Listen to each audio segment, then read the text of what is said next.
I'm probably a little bit of a contrarian. I am no expert in anything other than life, and we're all experts in lives. I was blessed to have been born and raised in West Africa, in Nigeria.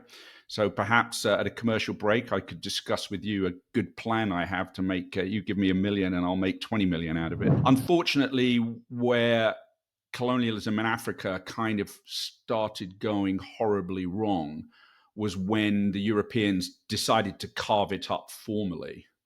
So you took a continent.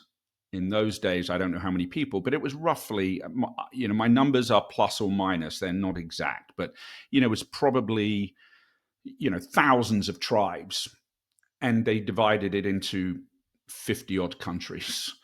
The English and the colonialists were brilliant at drawing imaginary lines across topographical, geographical regions, and then wondering why tribes didn't get along with each other. There's no room for the secular in true Islam. There's no separation of the church and state in the way it's written. It's simplistic, but I see Islam as still fundamentally an Old Testament religion. I think I'm for immigration as long as it's managed. Have some managed input, managed output. You can come in if you meet certain conditions and agree to play by our culture and respect it, just as my parents did when they went to Nigeria. But we can also we're also happy to repatriate you if you don't like the way we play the game. We'll transfer you, to use a football term. We'll transfer you to another country if that's your home country. If that's go back and play with your home team.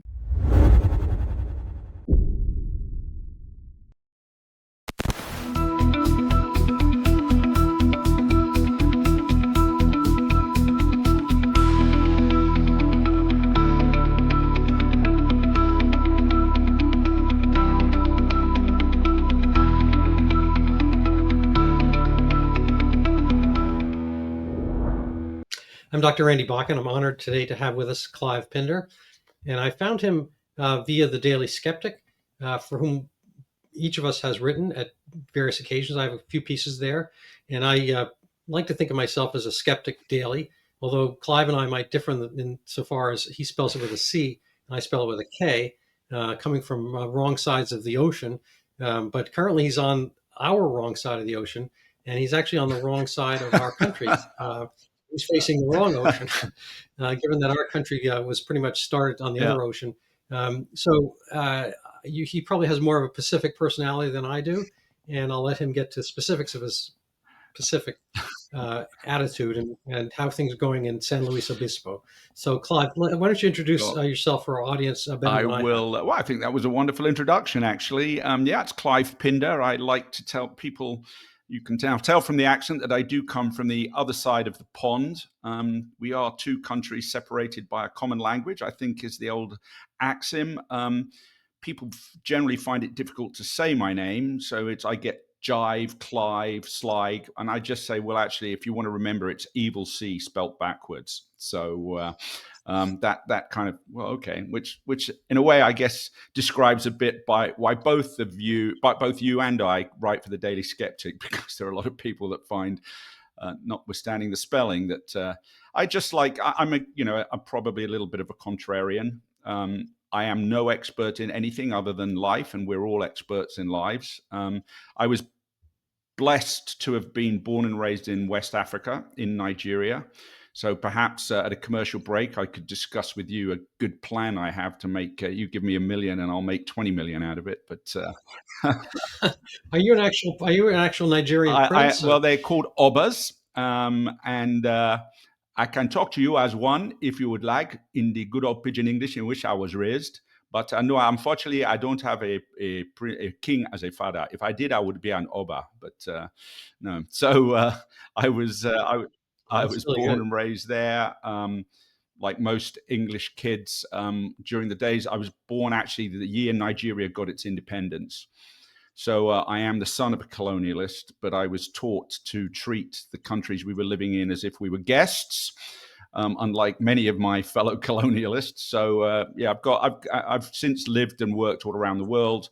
Had a home on Zanzibar as well until recently, which is a beautiful island if you've never been to it, and started in the oil industry and ended up in the healthcare industry, with a little bit of Hollywood in between. So yeah, I'm kind of jack of all trades, master of none. But I have a mouth on me, which gets me into trouble sometimes. I have a show called Ceasefire, when we're on a local radio station, where we try to get people of opposing minds together and have conversations, not confrontations. You know, we were educated in England on the Socratic way of thinking and education, and also a little bit of satire thrown in, which I'm afraid Americans don't get perhaps as well as they should, given that P.J. O'Rourke and Mark Twain were some of the greatest satirists that ever lived. And you're right, I live on the wrong side of the states at the moment in California. Why? Because I live in pretty much close to my wife's hometown, which is a town called Paso Robles, which is halfway between LA and San Francisco.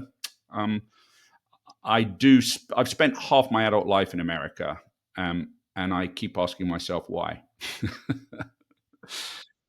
No, it's a great thing. So we're not going to really be able to have a show since you and I agree on everything. Oh, I don't know. I think I'll throw a few curveballs at you. And also, you have the advantage of being a healthcare medic and deep roots in that. I ended up in healthcare, so I'm kind of, all I know is that.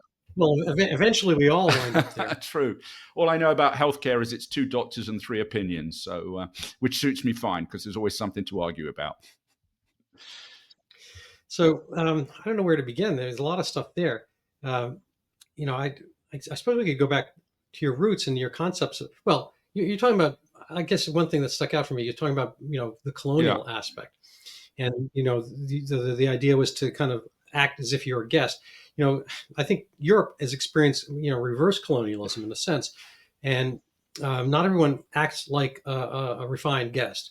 We could talk a little bit about what's going on in Africa, how, the colonial method worked out there. It's always easy to say that, colonialism is bad, but absent that, how would things be? Places, say Papua New Guinea, which maybe hasn't really been fully colonialized, and people are kind of shooting darts, through Still. through little pipes and whatnot. And maybe that's a better life, maybe it's not. But longevity is probably doesn't accrue to that.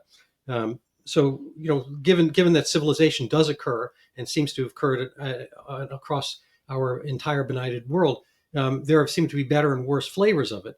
In Africa, it seems like British colonialism would have been the drug of choice to have, and it's left states in a lot better situations than say Belgian colonialism or Portuguese colonialism and so forth. So you pick your poison. I would kind of rank them as maybe British, then French, then Belgian, then Portuguese, or I don't know, hard to say.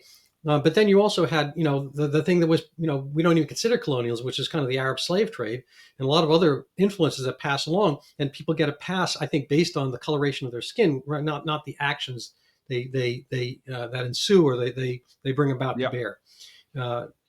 Well, there's a lot there, and kind of one of my sweet spots. I'm passionate about. I'm very proud of being born and raised in Nigeria. In fact, I'd argue it was the greatest gift that my parents gave me. My mother's recently passed, and my father passed 9-10 years ago. And having been sent away to boarding school, the relationship we had was, as I say, the traditional colonial. But the fact I was born and raised there, I think, gives me perspective. I might just start by saying, just to give context for things I say, is that I describe myself as an apatheist realist. By an apatheist being someone who doesn't think it matters whether God exists or not, that moves around philosophy and ideas with that being an irrelevance to a certain extent. But I'm a realist in as much as I recognize that religion is clearly a major movement, as are belief systems. So we have to look at that. I mean, where do we start with that? I mean, yes, of course, life is not binary. We live in the gray areas. So for those of people out there who believe that colonialism was an evil projected on the world, I could take you to my home, I could take you to my friends out there, and they would disagree with you. And I would say the majority of them would disagree with you. And I would say, it's a little arrogant of people in the West to tell people in Africa what they should feel about colonialism. You'll find most of the irate colonialists, or anti-colonialists rather, are people who don't live there. So yeah, it was good. It was bad. You're right. Belgium was, one of the most evil regimes in modern history in Africa, the way Leopold treated his people. But I think, undoubtedly did some good things. Similarly in India, unfortunately, where colonialism in Africa kind of started going horribly wrong was when the Europeans decided to carve it up formally. So you took a continent in those days, I don't know how many people, but it was roughly, my numbers are plus or minus, they're not exact, but, it was probably, thousands of tribes, and they divided it into 50 odd countries. The English and the colonialists were brilliant at drawing imaginary lines across topographical, geographical regions, and then wondering why tribes didn't get along with each other. But yeah, colonialism started way before the white man reached Africa or India, or the Asia plate. So yeah. And then, we fast forward, you started with the whole issue of what I call Islamism. Brilliant book written by Douglas Murray, who I'm sure you're familiar with, Strange Deaths of Europe. If you want to understand what's going on in Europe, you have to read that. And, something you might want to dig into, but this is controversial. I see Islamism as a clear and present danger to post-enlightened thinking and indeed liberal democracy. And I write quite a bit about that. So that's an area we could drill down a little bit as to why I think that, and I got some evidence to prove it. You just have to look at what's going on in Europe at the moment to understand it. Oh, absolutely. So I was listening to which professor, but he was saying that take away the ISM. Well, there's actually two sets of ISM in Islamism. Yeah. You take away the latter set. He just sees it as Islam. That we have this misconception that it's a religion, that we've divided, say, I don't know, maybe post-enlightenment or something like that. That there are religions that people go to church and they do that stuff, and then they come out and they do other stuff. And Islam is much more of an immersion, and it's in a sense, asking fish, to come out and enjoy the sunlight and have tea and on the porch and whatnot. But when it's more of an immersion concept, that Islam is a governing principle for every aspect. And that it's not a 9 to 5 kind of thing. It's a 9 to 9 or 5 to 5, probably 5 a.m. to 5 a.m. kind of thing. And the calls to prayer start all day long. And it's not a matter of conceiving anything. And the news that, we have a whole panoply of, I don't know, 500 channels, or, lots of news sources and whatnot. Maybe they all get kind of, funneled and channeled into certain, major tracks. But in Islam, in the Islamic world currently, there's very little of outside news, filtering in, and people don't necessarily have the thirst or the energy or the hunger or whatever for that kind of stuff. And there's a lot of control. So there's a little bit more of the hive mind kind of aspect to it. And when this gets, transmitted and transmuted and it doesn't get transmogrified into the European sphere, people have this conception that they're going to do, say, what the Jews did, which is, kind of go to synagogue, come out, and then work at assimilation.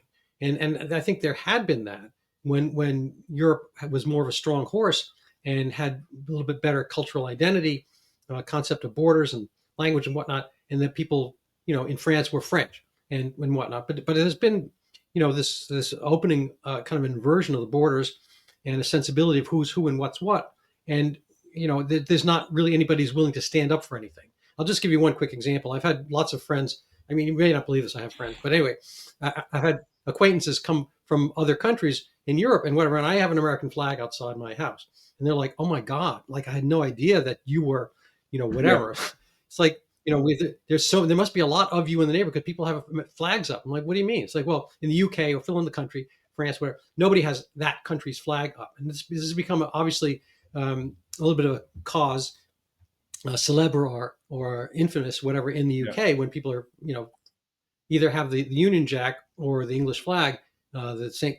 George or whatever. So there's kind of like this inversion. So in a state where nobody knows what they are, there's a whole concept of liberal as somebody whose mind is so open his brains have fallen out, and that seems to be, in a sense, I think what Douglas Murray points out, that people are not willing to stand up for themselves, and absent that, if they don't know what their own values are, and they're just because they've been in their own soup, their own fish in their own sea, they're not really willing to engage with the fact that some other fish might eat you. No, I think you're, and I'm just going to say I like to try and fact check myself and as I go along. So if I'm looking down, it's because I'm trying to pull up stuff that I've written, etc. So, but I mean, I think first of all we have to start by saying that, you're right. Islam there's no room for the secular in true Islam. There's no separation of the church and state in the way it's written. I like to, I mean, it's simplistic, but I see Islam as still fundamentally an Old Testament religion. It never has had its kind of its New Testament written, if you like. But there are still there are successful democratic Islamic states. We tend to think of Islam as effectively jihad, and the jihadists, because they're the ones that get the attention, get the news. But I lived on Zanzibar, had a home on Zanzibar for 15 years. It's not an Islamic state; it's actually part of Tanzania, but it was originally and its own country called it was Zanzibar and Tanganyika, and Tanganyika, and they formed together in '64. And it was actually, so it was Islamic, as much of the east coast of Africa is, because of course the Arabs came down the east coast of Africa on the trade winds to trade. Well, Dar es Salaam. There you go. Port of Peace. It's that was a wonderful island, and it goes into assimilation as well, in as much as when we lived on Zanzibar, we respected the culture of Islam. So, my wife, when we went out, dressed appropriately. And I frankly expect when I go to any country, I adopt their habits, or at least don't impose mine upon them. I haven't forced Americans to eat with a knife and fork properly yet, but I always mention it. It's like, why do you pick up and why do you change hands halfway through the process? Oh, I don't change hands. I never change hands. I don't know. I don't get why people do that. Yeah. I'm not sure what happened in my household, but I just always never saw the point of that. Why would you cut and switch? That makes no sense. Also, but you could say the same, like why English people, when you take an Englishman to a rib shack and he'll ask for the knife and fork. It's like, but anyway, my point being that I think you have to respect and embrace the culture and the mores of the country you're living in. And unfortunately, what's happening in Europe is mainly thanks. I mean, it really the thing is that Europe has a history in Arabic nations and Islamic nations. So it's inevitable that we would have perhaps more than our fair share of people wanting to come and live in Europe that are of Islamic heritage.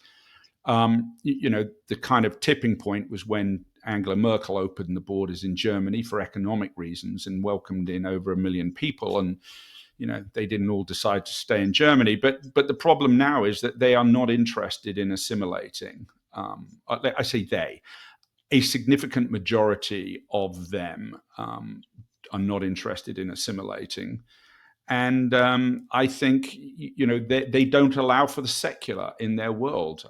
There are Sharia courts, which are not. It's again, we mustn't say that they are supreme over English law, for example, but they do exist. It's a problem. I mean, we now have places in London which are 43% Islamic, where if you fly the British flag, you're seen as being racist, which is beyond me. And yeah, I mean, I think we're at a pivot point at the moment, and that's driving a lot of the politics. Culture, I believe, has always been upstream of politics, and I think a lot of the politics we're seeing here is because people feel that their Judeo-Christian post-Enlightened culture is under threat. And it's not just religion. I would put wokeism in that category. I don't see, wokeism is a postmodern movement which specifically challenges the kind of basic principles of the post-Enlightened period. So yeah, it's not unique to religion, but it's a big problem in Europe. I think the best example, if people always get offended, they say I'm being racist again. Of course not. I would just say I'd point you to Sweden and Denmark, which are two of perhaps the most progressive countries in Europe, are always held up certainly by the progressives here in the US as examples of what they should be aspiring to. And Sweden and Denmark have very recently introduced what some people would call very draconian impositions. They are forcefully relocating immigrants so that they don't get ghettoized. They are forcibly assimilated. They have to take civic classes. They have to pass civic classes. They have to speak the language. These all seems like sensible things if you want. Or what? Yeah, well, or you get to, or you leave, basically, and they're paying people to leave as well, which is an interesting thing to do. We could get latest news coming out of the UK. There's a very well-known, much-loved Englishman of African heritage called Lenny Henry, who's recently got on the bandwagon of reparations and thinks that Britain should pay $35 billion worth of reparations. So I've got a better idea. I just think we should start the Ministry for Repatriation and offer people a reasonable amount of money if they want to go back to where they came, to their origins. Then we'll be happy to repatriate them. And that's certainly what Sweden does. Well, do you know the story about the British had a finder's fee for pythons in Calcutta or something? You don't mean Monty that? Python? That would be worth paying for, but yeah, fair enough. So no, there was some snake yeah. that was bothering the British Raj, and so they offered, I don't know, £10 if you brought in a snake, and they would thereby cut the head off the snake and make the city safer. Yeah.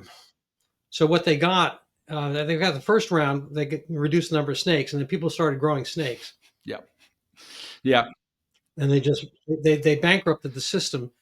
So if you just send people out and repatriate them, to some place, I mean that's just going to breed more people coming in. Well, I think fine, or the same person under different name. You just have to. Yeah, I don't think anybody these days argues.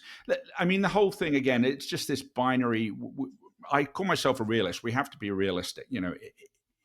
Immigration has gone on around the world, since Homo sapiens first walked off, the east coast of Africa. I mean, I think that's still generally the prevailing wisdom, although there are others that say maybe that wasn't where the first Homo sapiens came from. But so I just think, what we're talking about is managed immigration. I think we've gone from unmanaged immigration, and now I don't think the Democrats probably are the best example of, that they paid the price for, for unmanaged immigration. And I don't think there's anything wrong with that in terms of defining it by what I think. I'm for immigration as long as it's managed. And so, yeah, have some managed input, managed output. You can come in if you meet certain conditions and agree to play by our culture and respect it, just as my parents did when they went to Nigeria,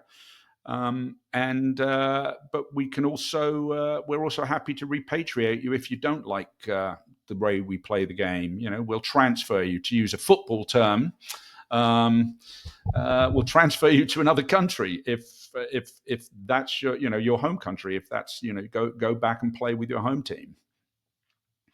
Now, people get all upset and say, well, they were born and raised here. And yeah, that's fine. That we're not asking, we're just saying if you want to live in the countries then respect the cultures, respect the laws, respect, and that's what the British were very bad at doing, to be fair, in most of their colonies. But it certainly wasn't the way I was brought up. Yeah. At a certain point, I think Canada had, the people were jostling to leave Hong Kong when the Chinese were taking over. I Yeah, think 1997 thereabouts, and China was willing to take some in, but it was like $1 million, um, kind of yeah, payment, $1 million fee to get in. Then you could become yeah, Canadian if you had a million. It was only a million yeah, Canadian dollars, so not really a million. Um, but I don't know. They seem to have abandoned that because I've had layovers in Montreal and it looks like Damascus. I mean, or maybe Casablanca, whatever you pick.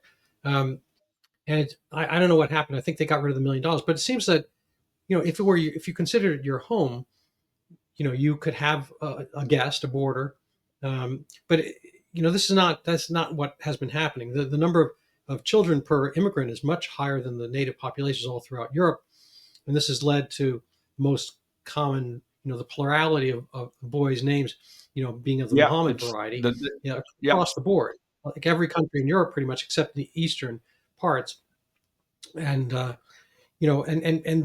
fraction of people working, it's not necessarily shocking if they come from places where they write from right to left, they go place left to right, different letters, different words.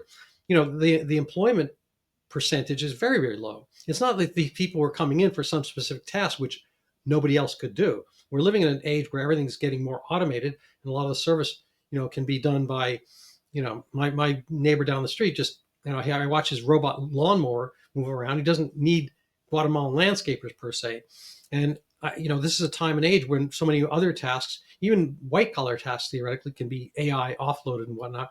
And it seems it's a mystery to me why this has been perpetually allowed. And Angela Merkel, I mean, it happened before her. I mean, there was a huge Turkish yeah, in-migration during Germany's golden years, yeah, to the 60s and 70s and whatnot. And there was always going to be some fracture there, and they kind of dipped into that well under the Syrian civil war, um, and led in this huge migration. I actually, lost a friend over this, because I said this is not going to end well. He's like, "Oh my God, you're so heartless," et cetera, et cetera.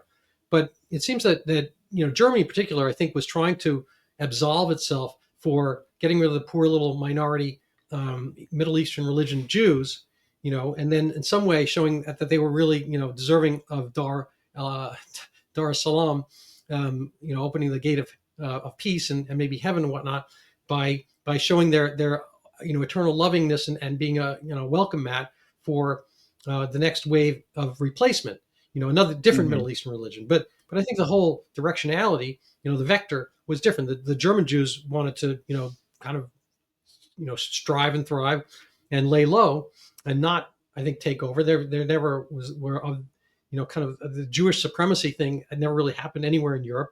And I think they're just finding something completely different yeah. now. No, I mean, I don't know enough about my sense is that it would have been as much economic. Germany might have lost they might have lost the war, but arguably they won the peace, at least for the following 50 years in Europe. I mean, they were the strong man of Europe economically. Yeah, I'm sure you need a workforce, but I agree with you that that looks like. I mean, it's a big debate at the moment. I just spoke to somebody yesterday who's kind of developing a program in the UK, and their biggest issue is lack of his birth rates are falling all over the Western world, and they see that as an existential crisis. I don't, because I'm a great believer in whether you like it or not, AI is going to change the way we work, we live. That's a fascinating subject in its own right. In terms of we're now at this kind of tipping point. You've got the doomers, the people who are saying we've got to stop it and drop a bomb on any country that keeps building data centers. And then you've got the accelerationists who are saying, well, actually, this is something we should embrace and make work for us. I think they're both I kind of think they're both wrong. I certainly agree with I'd be on the accelerationist side, but and this is something, might be a segue into something you said. You don't really understand what I'm trying to say, so I'll try it out on you. But I think it's inevitable. I think that species evolve, and we are looking at what I call the end of the post. We're in the entering the post-human epoch. So let me explain what I mean by that. I think 99.5% of every species, you're a doctor, so challenge me on this, please, that has ever existed that we're aware of is extinct. Of those that are not, they are basically single or simple cell organisms. And this is where I come to the issue of human exceptionalism and anthropomorphism. Is we only see the world and the universe through the lens of ourselves. And I think it's inevitable that Homo sapiens will evolve. The genus will stay, but I've termed the phrase Homo intelligus. And it's nothing new. I mean, Kurzweil was talking about it in the 70s with the singularity. So yeah, I'm of the opinion, and in fact, I've started writing a book on it, which is kind of beyond Homo sapiens, and I think we need to prepare for it. It's coming, and we need to embrace our ability to evolve.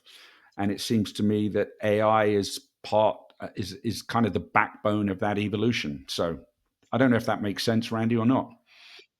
Well, it depends how we use the Right. terms. Strictly speaking, we don't evolve No. quickly. So we have a kind of a hybridization that happens. So we are taller now than say a generation ago.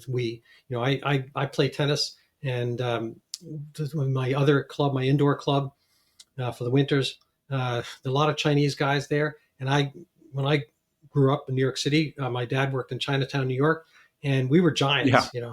He and I. He was 6'3". I was 6 foot. My other brothers were more than 6 feet, and we towered over everybody. We play tennis. They're like these tall, mainland China born who are 6 foot X. It's just like that's a Yeah. generational thing. That we change from having people marry within, kind of like the Pakistan version, marry within your tribe, within your clan, all that kind of stuff, cousin marriage, which is so I want to bring that up later with the NHS. I Cousin marriage. am the offspring of two brothers and two sisters, not my parents, but my grandparents, who married each other, and they were cousins. So that's my excuse. Well, that worked out. But in the greater scheme of things, I mean, it's not like that incest always leads to something weird. The thing is more the converse, that hybridization brings.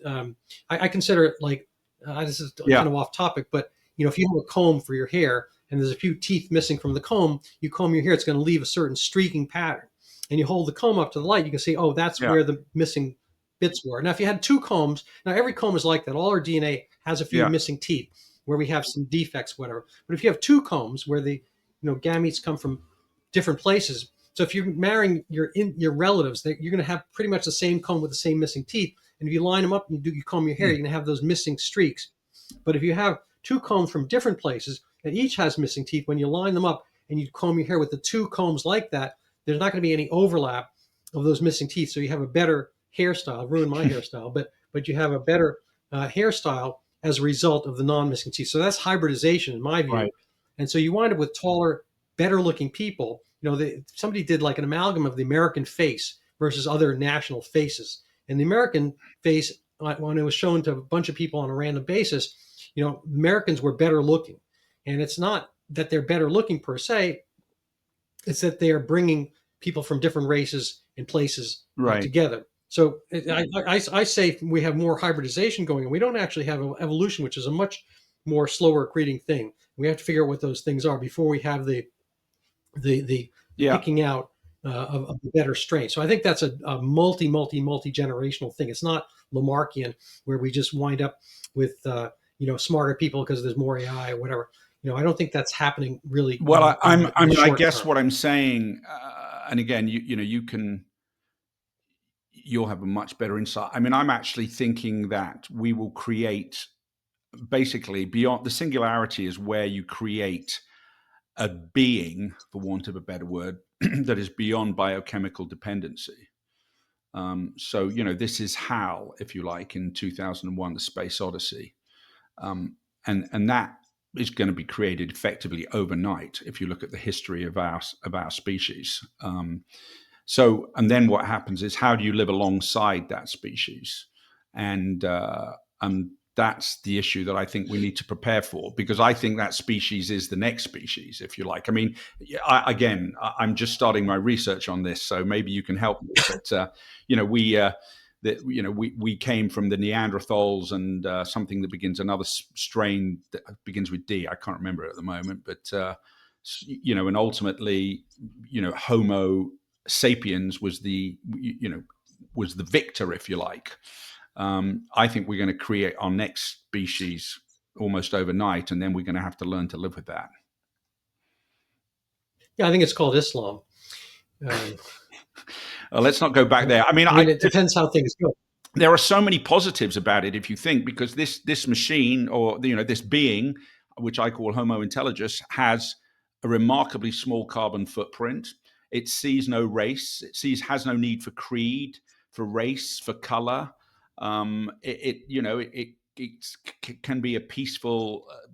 As I say, it basically needs sun and very good batteries. And without, I don't mean to be demeaning here, but the slime mold is a huge organism. If we do calculate the biomass of Earth, I think a fair amount of it is like fungus, and you could say, oh well, they're winning, and the slime mold. I don't know if you've seen this thing, that the subway system in Tokyo, they wanted to figure out the best way to. They put little bits of food on a gel, and they released a slime mold, and the slime mold wound up having a very efficient way of branching itself out to reach, and they had different size pieces of food based on the population densities, and the slime mold wound up doing a prototype for what they wound up, this is before computers, I guess, before how they laid out the the Tokyo railway system or subway system, and so there are intelligences elsewhere that are competing, and from a biomass, I mean, the mosquitoes may not,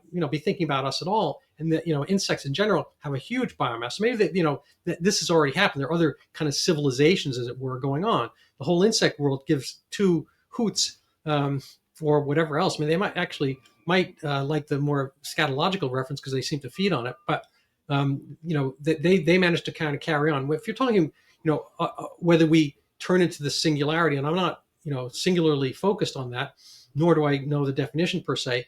I think some aspects of it may exist already because we have this civilization thing. We are extracorporeal in a sense. You and I are speaking from different, 3,000 miles apart through something else, some, conception of ether, and having a conversation in real time about that thing. So that thing may be there, and you could term it as religion, civilization. The cathedrals of Europe are incredible items. People always wonder about who built the pyramids. I mean, like, who built the cathedrals? Like, that seems like, pyramids seems like a pretty basic, form, and it's one of the Platonic solids, I guess, in certain, maybe a tetrahedron is, but the cathedrals were built without any computers, without any of our fine engineering tools, no lasers, whatever. So there's that meta aspect of our ability to build hives and whatnot. So the AI world is, in a sense, maybe some other application thereof. Is it lasting? I mean, it does need to be plugged in some level, for batteries and whatnot. So I'm not really, I'm willing to be educated on the topic, but is this something we'll see in our lifetimes, or the next, or how many generations away do you think? Yeah, I think that. Sorry, I'm just writing down notes because a lot of things you're saying really help me with thinking through the book. I mean, I'm as I say, I'm at the early well, I've been thinking about this for a long time, but decided to write. And sometimes writing a book is the best way of working through issues, as you would know better than most. I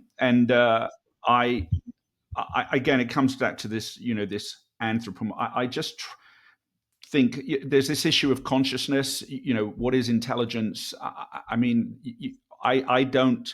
I think we suffer from what I call human exceptionalism, and we think that we are, the the apex predator on the planet, and in one way we are. But I think we arguably, are. there are there are organisms out there that can you could argue COVID for a while was a very effective apex predator. Um, Yeah, well, that's the yeah, mosquito. That's kind of so that's what I'm saying is I just I try and see the world not just through our lens, and there's a lot of thought going into this. And again, these are I'm talking in terms that some of the greatest physicists and in the world are thinking about. I don't have a medical background, but and this is where you get the sort of the blend between philosophy and religion and science and religion. One of the questions I like to ask is, if Jesus came to the earth today, clearly a wise man with a mission, would he have positioned himself in the same way, knowing what we know today? Well, I mean, 2,000 years ago, would you have, how would you have created a movement? Versus if you had the technology that you see today, and would you write the book the way this New Testament was written? You could certainly say there are similar religions. If you look at the Latter-day Saints and the Scientologists, and they all write their own books, which are the antithesis of what science would tell them. So anyway, I think that the time issue is an interesting one, but I think I'm not worried about birth rates. Let's just put it like that.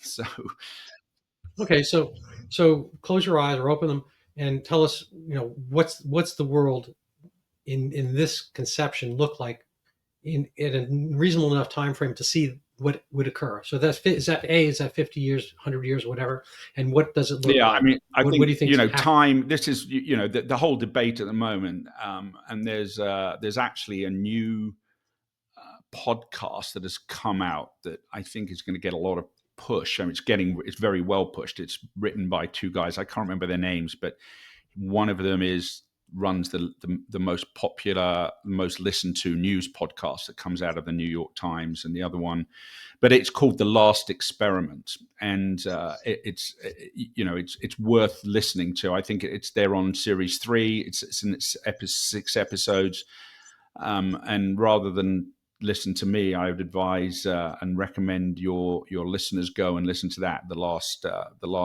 experiment. And what did you find? What did you find well, most I mean, intriguing? to answer your question specifically, I'm just making sure I get that right. The last invention, sorry, not the last experiment, the last invention it is. It was time. I mean, Turing invented AI, arguably, for which he was. We rewarded him with chemical castration. Such was the culture in those days, for the gross sin of being a homosexual.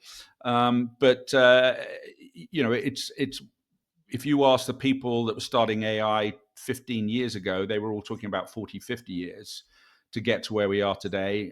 ChatGPT went to was it? I was just writing about this yesterday, but I mean, they got to 10 million users in a week, and it took Netflix 3 years to get there.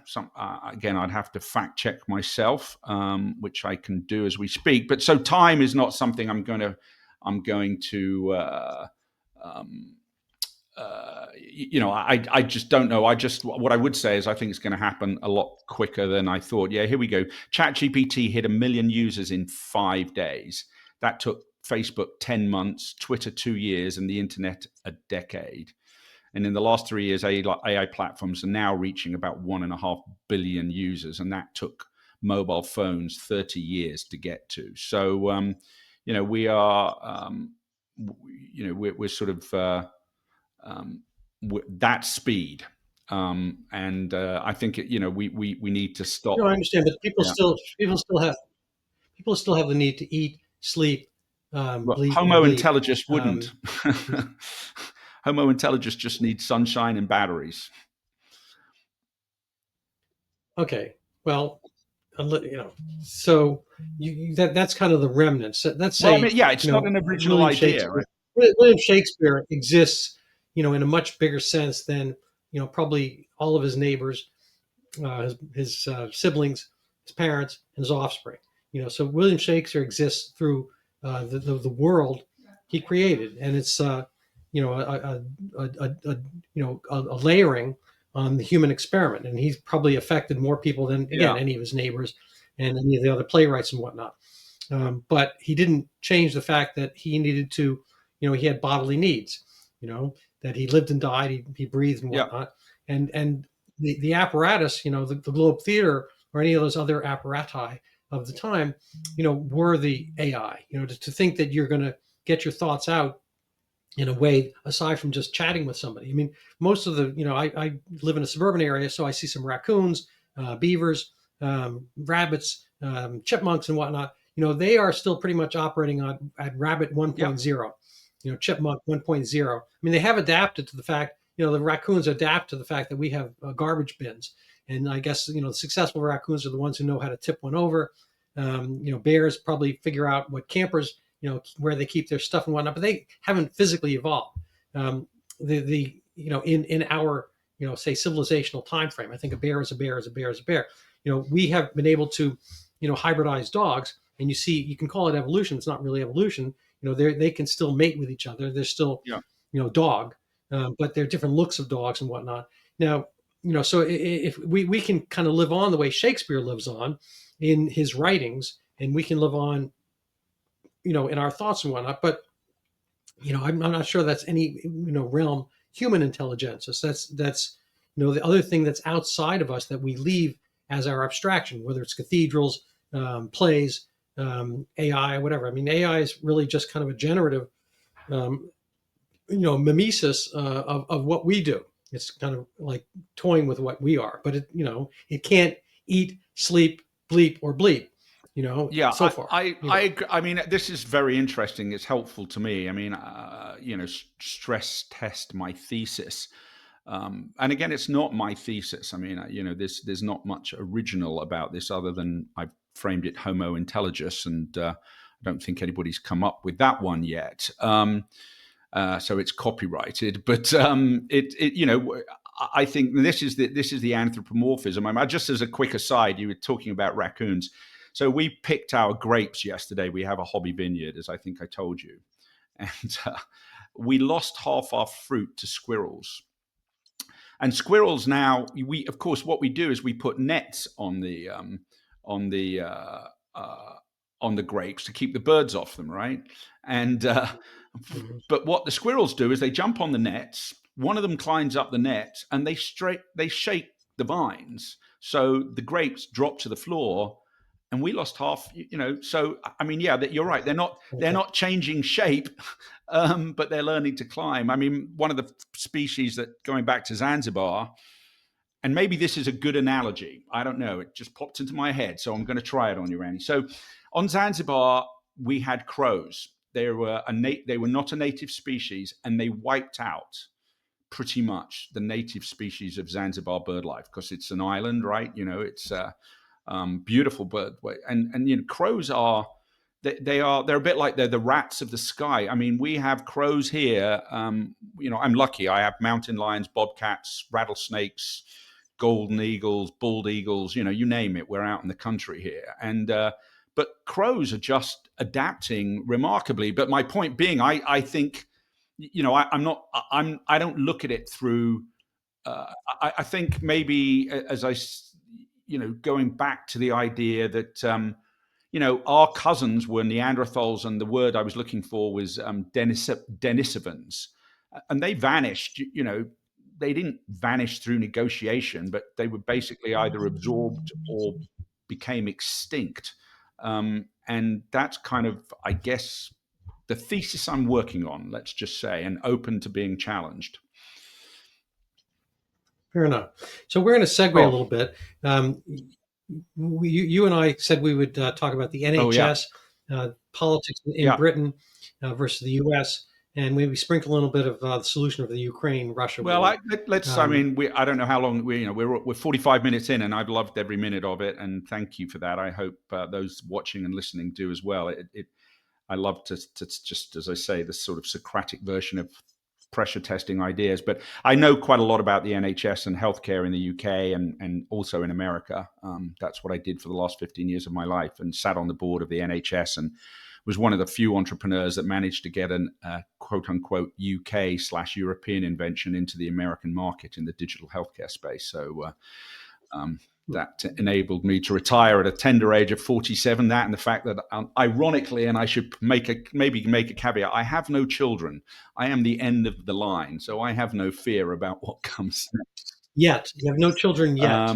Well, I won't be having any children that you and I would define as such. But yeah, so let's talk about the NHS and healthcare in England and the mess that is in, and I can kind of and I think my big thing is consumerism. I think one of the challenges facing liberal democracies, and certainly what I would call one of the negatives of the progressive movement, is we all live in a world of what I call the entitlement mentality is huge, and unfortunately, the NHS is just no longer fit for purpose. I'm not going to argue Right. there. So, but I mean, I think I'm a believer in single payer, by the way, but multiple provider. Well, if the single payer is you, maybe, or Elon Musk. No, I'm just kidding. I mean by that, I mean I don't mind having some form of. I think healthcare is a basic human right. So you have some kind of stake in my services. I have a stake in. I think we all have a stake in each other's healthcare. So No. I'm talking about the right to claim that if it's a natural right, these things are adaptive and change over time. But I work in the zero sum concept of rights. Anytime somebody has I'm not a zero sum guy. I'm an entrepreneur, and I've done businesses, and I think we have a multiplication. We've really had a flowering of our roles and horizons with free market. I don't like the word capitalism, but certainly you need capital to keep a business going and thriving. Your grapes would not be able to have the chance to become whatever they're going to become without the capital and the ability to spend time and effort on that. That being said, when we're talking about, so that in the world of free market, we are multiplicative. If you are good at X and I'm good at Y, and somebody else is good at A, B, and C, whatever, we can put together, make a whole alphabet soup of progress, and then put those letters together and make Shakespeare. So we can advance, multiplicatively, geometrically, or whatever, how the expression goes. But rights are not that. When somebody has the right to declare himself a woman and enter a woman's bathroom, he has absorbed that right, and he has taken away rights from women to be left alone, and not have somebody walk in the restroom.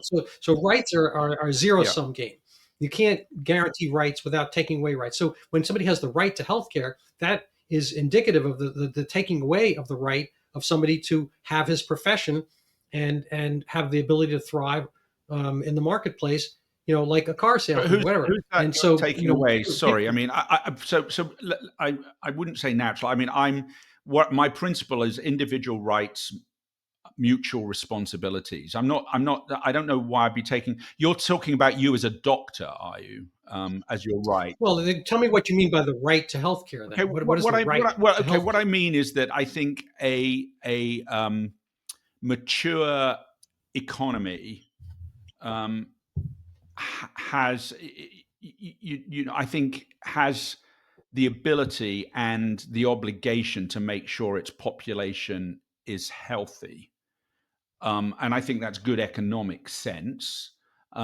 So in much the same way as, is the right, should you have the right to running water? Should you have the right to sewage? Should you have the right to electricity? I'm not saying you shouldn't pay for that right. Should you have the right to a computer? I would argue you don't have a right to a computer, no. But I You do. have the right to a smartphone. You have the right to the internet. I don't. I wouldn't put those at the sort of. If you're looking at laddering, if you're saying as a fundamental right, no, I don't think you do. But I think that the base. Do people have a right to Yeah. clothing? No. Again, Shoes.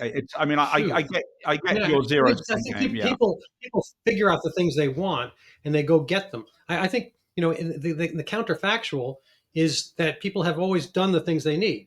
The philosopher. I don't know if you've heard of the philosopher Mick Jagger. You can't always get what you want, Wrote. but if you try, sometimes you might. Yes, I familiar with. Mind you, I'm a Who guy myself, if you don't mind. But if you want to win me over, quote some Who lyrics to me. So because my Well, favorite okay. line is "We won't get fooled So, again." But yeah, anyway.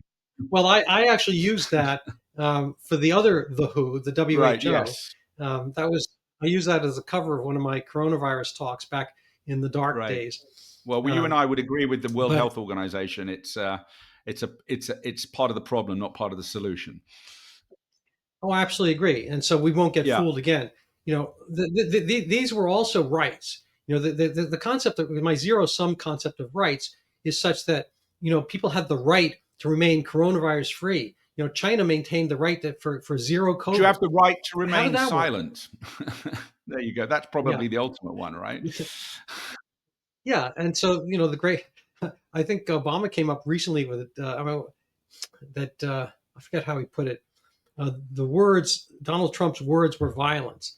So the silence is violence and words are violence. In the I've right just written a circumstance. So column on the use of the word fascism, and I'm having a blazing row with my editor at the moment. So yeah, on that issue. So again, we're probably I do see words in today's world, unfortunately, are pretty violent things, and yeah. well, no, they're not. They're actually words. Violence is violence, and we have Well, they're to. only words. The other great So philosopher Charles yeah, I mean, Dodgson. but let's just help me think through this. Okay, is the word, is it your word until you speak it, and then doesn't it become my word? What I mean, Tell so me, in other words, elaborate. you speak it, you intended it to be one way, you intended it, but the minute I hear it, don't you have to take responsibility for the way I hear it?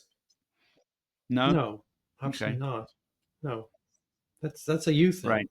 No, you can interpret what you like, and then you can ask me what I meant. I was assaulted at my tennis club once, You were tell us that. and it's a Please civil tell me the place. story. How do you get assaulted at a tennis club? Right. So it's I'm the only out Trump voter these last 10 years or Yeah. so, and at my club, and it's not a tiny club; it's 150 families or whatever. Um, I mean, it's sort of small, Yeah. I guess. But there are some conservatives there, but they dare not Yeah. speak. Speaking of Alan Turing, they have the problem that dare not speak Yeah. its name. They're Yeah. conservatives. And we were actually talking about the wall, Donald Trump's Yeah. wall. And I guess he'd already become president at that point. It was probably 2017 or so. And somebody's railing. We just played squash. And we're in the locker room, and he's railing about walls are stupid, walls don't work, blah blah blah. I said, dude, and he's a professional. He's got a couple credentials after Right. his name. I said, we just played squash. We played against walls. We would not have been able to play squash without walls. Walls clearly Right. work. In the context of squash, Right. you need four of them, and one probably on the ceiling. So we're in a cube. Basically, that's six walls. We're Yeah. hitting against the ball. And so walls work there. We're sitting in a locker room. We're half naked at this Right. point. Without walls, we would be on Commonwealth Avenue. And the building wouldn't be standing. Walls are very, very effective. And he's like, oh, you know what I mean? Walls are stupid. They're not going to work on the border. I'm like, well, Mexico has a wall with Guatemala. Yeah. Okay. And then I mentioned the after the second Intifada, I think the Israelis put up a wall around kind of East Jerusalem. So who threw the first punch? Oh, I work Yeah. verbally. Yeah. I work Yeah. Yeah. Socratically. And my attorney called it the Bocratic method.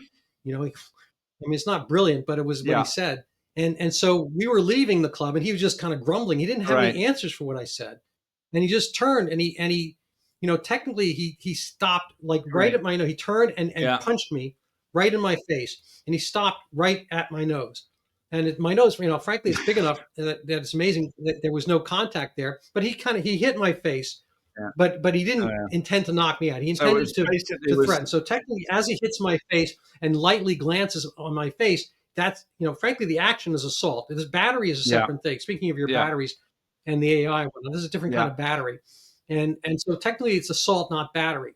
But when words fail you, that's Yeah. violence. Okay, he could have said, "Well, I think in the context of Guatemala, the second intifada is different." He could have graded it however he likes, whatever. But instead, he resorted to violence. And I've had this actually twice at that club, and the You're other one was mixing with the about a wrong COVID crowd. vaccine. I've never been actually. I've No, only been hit on a sports field, to be fair, but that was as a teenager. And people who know me say, "Clive, how you've never gotten to a fight before is beyond me." But I'm smart enough to know when the time is to walk away or shut up.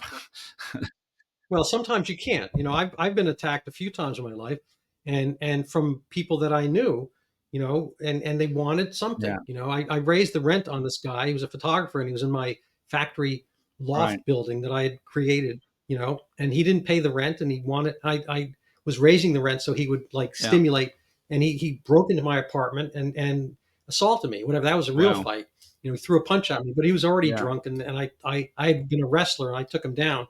And there's a couple instances like that, but those are assaults, and those are different. So people can have all the verbal you Yeah. know concourse they want. They can walk away. They can agree to disagree. Yeah, I guess where I'm coming at this principle is, and I don't know, we started with individual rights, mutual responsibility, and I think one of the other things you and I have talked about before is what my mission at the moment is to try and get rid of toxic partisanship. I think that is a clear and present danger to our politics.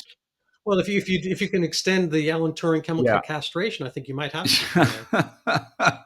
Well, that's what wasn't what I had in mind, Everybody who and that's what disagrees I'm with us. saying is that my whole thing is that I think we need our leaders, our influencers, and our just to tone down the rhetoric at the moment. We can have conversations without words. Can be. Let's just put it this way. I think we need verbal confrontation, like you and I have had sometimes during this conversation, are good, but we've managed to do it civilly. And I see the word, for example, fascist, as a red flag to a bull, and it's also an Well, ignorant. you and I. It's also an ignorance of the word. Anybody who's trying to tell us that this administration is fascistic is clearly not connected to what fascism. I know Yeah, that the fascist who wants to lower your taxes yeah, and bring peace around the world. and who It's an amazing thing. So thank you so yeah, much. and doesn't lock you in the gulag for accusing him of said. Yes. So anyway, Yes. So that's kind of yeah, rounds out our yeah, hour here. This has been. We have to make a second date, if you okay. will, and technically it'll be a mandate. Okay. Yeah, I'm not all for mandates, but there are a few things I'd lay down. But they'll just have to be virtually, because I don't think I want to step into your neck of the woods. Sounds a little too aggressive for me. I mean, fights. And do you have a real tennis court there, by the way? I just have to ask as well, or is it just squash? No, I Yeah, play no squash and tennis. But there's tennis. I'm actually more of a yeah, you squash should try. player, You should try but real tennis. You probably heard of it. Oh, oh, you I have. There played you go. that. There's a Yeah, court. yeah, Yeah, that's a fabulous. It's called court yeah, tennis or real tennis. Totally yeah. amazing thing. Anyway, Um, thanks so much for letting me chat to you, Ryan.